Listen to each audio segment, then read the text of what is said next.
All right, so bigger news heading out of the LA sports scene is that Lakers and Dodgers owner Mark Walter could be finding himself into some hot water as an investigation has been launched by the federal prosecutors and the U.S. Securities and Exchange Commission, the SEC. That's never good. It's never good when these people are investigating you. So what's going on here is that the SEC is investigating companies connected to Walter over approximately $16 billion in loans that allegedly are not properly disclosed as related party transactions. The focus is on two Delaware-based life insurance companies tied to Walter that reportedly loaned money to businesses affiliated with him or his holding company TWG Global. So what I'm going to do here is read you an article from the New York Post by Rebecca Borg. Basically, it says, an employee who raised red flags over suspicious revenue booking is behind what sparked a massive federal investigation into the billionaire sports mogul Mark Walter. U.S. prosecutors are probing the owner of the LA Lakers and Dodgers after receiving information of billions of dollars in profits had allegedly ended up in his insurance company's accounts. It's since been revealed that the informant who tipped authorities off about the matter was reportedly one of Walter's own employees, acting as a whistleblower.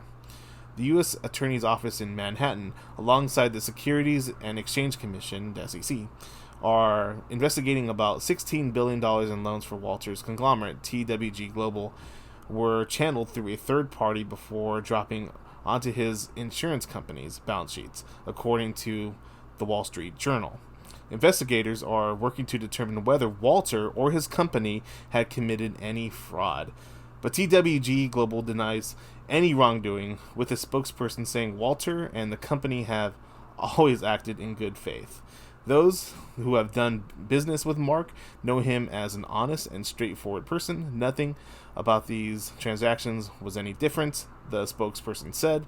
We are confident these matters will be resolved favorably, and TWG Global is cooperating with the authorities on the investigation, which was disclosed by Walter's insurers in June regulatory filings. The investigation comes amid a regulatory crackdown on private lenders granting loans to businesses, which has become a massive pain point for banks. Life insurance companies, such the ones as Walter runs, are bankrolling the private credit industry.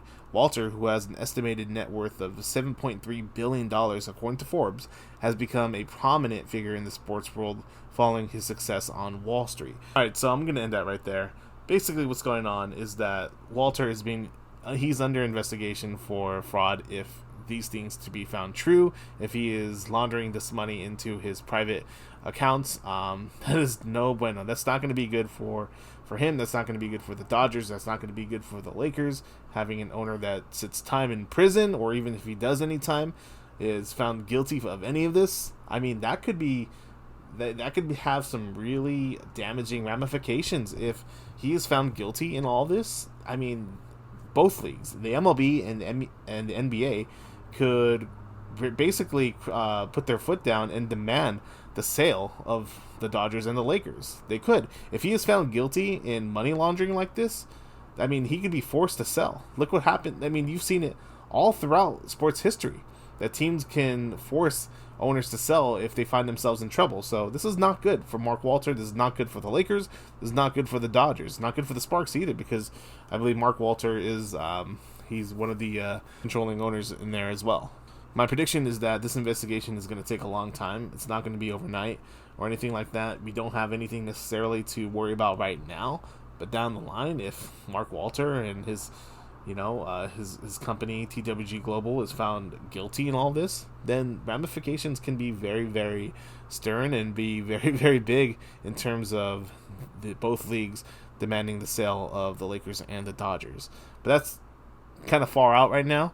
What really needs to be figured out is he guilty in this? Is he not guilty? And just trying to figure out the investigation by the SEC.